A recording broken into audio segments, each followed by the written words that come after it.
वाल्मिकी समाजाच्या निधीच्या कथित गैरवापराप्रकरणी मंत्री बी नागेंद्र यांना तात्काळ मंत्रिपदावरून बडतर्फ करावे या मागणीसाठी बेळगावात भाजपच्या वतीने सुरू असलेले अहोरात्र धरणे आंदोलन सुरूच आहे। शहरातील जिल्हाधिकारी कार्यालयासमोर तंबू उभारून भाजप पदाधिकारी आणि कार्यकर्ते सातत्याने आंदोलन करत आहेत।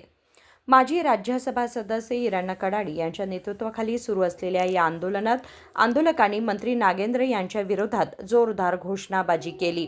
विरोधी कांग्रेस सरकार के धिक्कार धिक्कार विरोधी कांग्रेस सरकार के धिक्कार धिक्कार दलित विरोधी कांग्रेस सरकार के धिक्कार धिक्कार राजीनामे ಕೊಡಲೇಬೇಕು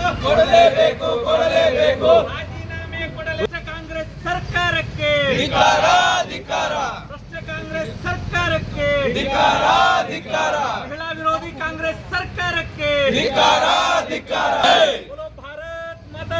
जय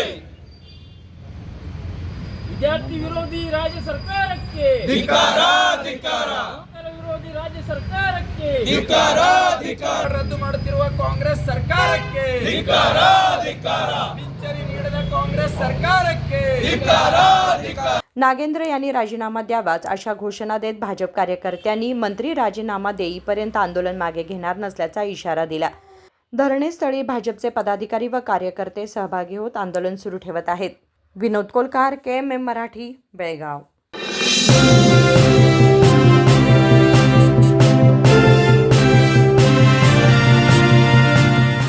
ಭೀಮಾ ಆಗಸ್ಟ್ 10 ರಿಂದ 30ರವರೆಗೆ ವರಮಹಾಲಕ್ಷ್ಮಿ ಹಬ್ಬವನ್ನು ಆಚರಿಸಿಕೊಳ್ಳುತ್ತಿದ್ದು, ಹಬ್ಬದ ಸಂಭ್ರಮದಷ್ಟೇ ಪ್ರಕಾಶಮಾನವಾಗಿ ಹೊಳೆಯುವ ವಿಶೇಷ ಕೊಡುಗೆಗಳನ್ನು ಗ್ರಾಹಕರಿಗಾಗಿ ನೀಡುತ್ತಿದೆ। ಚಿನ್ನದ ಮೇಲೆ ಪ್ರತಿ ಗ್ರಾಮ್ಗೆ 1,000 ರೂಪಾಯಿವರೆಗೆ ರಿಯಾಯಿತಿ, ವಜ್ರಾಭರಣಗಳ ಮೇಲೆ ಪ್ರತಿ ಗ್ರಾಮ್ಗೆ 1,000 ರೂಪಾಯಿ ಫ್ಲಾಟ್ ರಿಯಾಯಿತಿ ಹಾಗೂ ಪ್ರತಿ 50 ಗ್ರಾಂ ಬೆಳ್ಳಿಯ ಖರೀದಿಗೆ 1,000 ರೂಪಾಯಿ ರಿಯಾಯಿತಿ ಪಡೆಯಿರಿ। ಹಳೆಯ ಚಿನ್ನದ ವಿನಿಮಯದ ಮೇಲೆ ಪ್ರತಿ ಗ್ರಾಮ್ಗೆ ಹೆಚ್ಚುವರಿ 150 ರೂಪಾಯಿ ಪಡೆಯಿರಿ। ಅಷ್ಟೇ ಅಲ್ಲ, ಲಕ್ಕಿ ಡ್ರಾ ಮೂಲಕ 4 ಕೋಟಿ ಮೌಲ್ಯದ ವಜ್ರಾಭರಣಗಳನ್ನು ಗೆಲ್ಲುವ ಅವಕಾಶ।